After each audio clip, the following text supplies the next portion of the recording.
Hello everyone, আজকে খুবই short একটা ভিডিও নিয়ে আসছি জাস্ট এটা দেখানোর জন্য যে এতগুলো রসুনকে আমার ছোট ফ্রিজটার মধ্যে আমি কিভাবে প্রিজার্ভ করি। তো রসুন ব্লেন্ড করা নিয়ে তো আমার কিছু বলার নেই, এটা সবাই জানেন।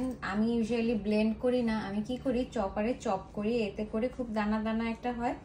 মাংস কিংবা অন্য কিছুতে দিলে তো এগুলো এমনিতেও গলে যায়, আর চাইলে যেখানে আমার মিহি কুচি রসুনের প্রয়োজন পড়ে সেখানে আমি খুব সহজে এইটাই ব্যবহার করতে পারি, আমার আর কষ্ট করে কুচি করতে হয় না। তো এই যে জিপলক ব্যাগ, এগুলো তো সব জায়গাতেই অ্যাভেলেবল, তাই না? তো এই জিপলক ব্যাগেই আমি শুরুতেই রসুনগুলোকে ভরে নিব।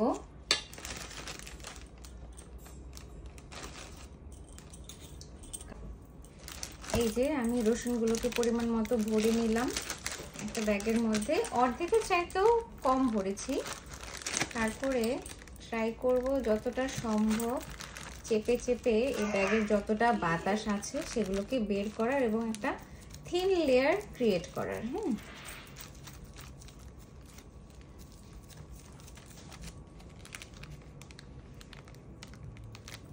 একটুখানি মুখ খোলা রাখবো যাতে করে ইজিলি বাতাসটা বেরিয়ে যেতে পারে। দেন এটাকে সিল করে দিচ্ছি।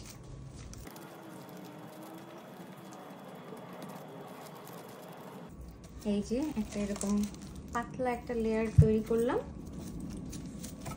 আর হ্যাঁ, যখন ব্লেন্ড করেছি আমি এতে সামান্য একটু তেলও দিয়েছি, এতে করে রসুনের ফ্লেভারটা অনেক দীর্ঘদিন পর্যন্ত আর কি অটুট থাকে।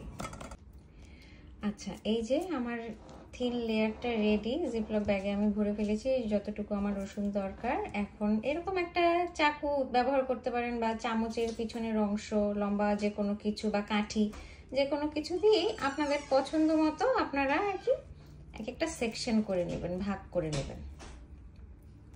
আর তেল যেটার কথা বললাম, আপনারা তেলটা সরিষার তেল ব্যবহার না করাই ভালো, যেহেতু সরিষার তেলের তো নিজস্ব একটা খুবই স্ট্রং ঝাঁঝালো ফ্লেভার আছে, তো ওটা আসলে সবসময় তো আর রসুনের সাথে যায় না। তার জন্য যে কোনো ফ্লেভারলেস বা সাদা তেল যেগুলো হয় ওই টাইপের তেল ব্যবহার করাই ভালো।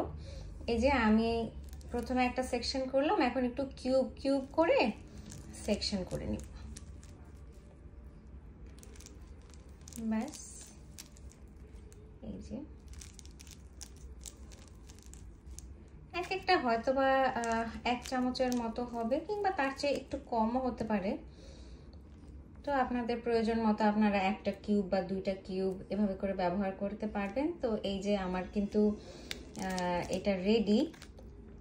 এখন জাস্ট এটাকে একদম সমানভাবে আমি ফ্রিজারে রেখে দেব, এবং এটা যখন জমে যাবে মানে বরফ হয়ে যাবে তখন দেখা যাবে যে এটা খুব ইজিলি, যেহেতু আমি এগুলোকে ভাগ ভাগ করে রেখেছি তার জন্য এটাতে তো খুব ইজিলি মানে একটা চাপ দিলে এটা ভেঙে যাবে, এবং এতে করে আপনারা ছোট ছোট কিউব আকার করে ইজিলি রেখে দিতে পারবেন। অন্য আরো অনেক উপায় আছে যার মাধ্যমে এগুলোকে স্টোর করা যায়, তবে যদি ফ্রিজে আপনার জায়গা কম থাকে তাহলে আমার কাছে মনে হয় এটা খুবই একটা ইউজফুল টিপস, যেভাবে জিপলক ব্যাগের মাধ্যমে আপনারা করলে অনেক কম জায়গাতেই কিন্তু অনেকখানি আপনারা রসুন স্টোর করতে পারবেন।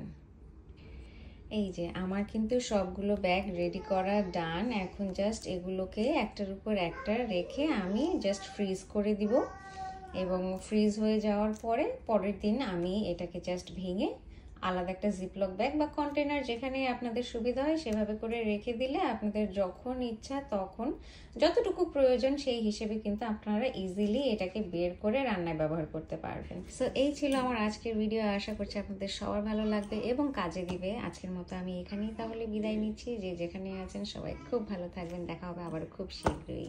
Tata, bye bye.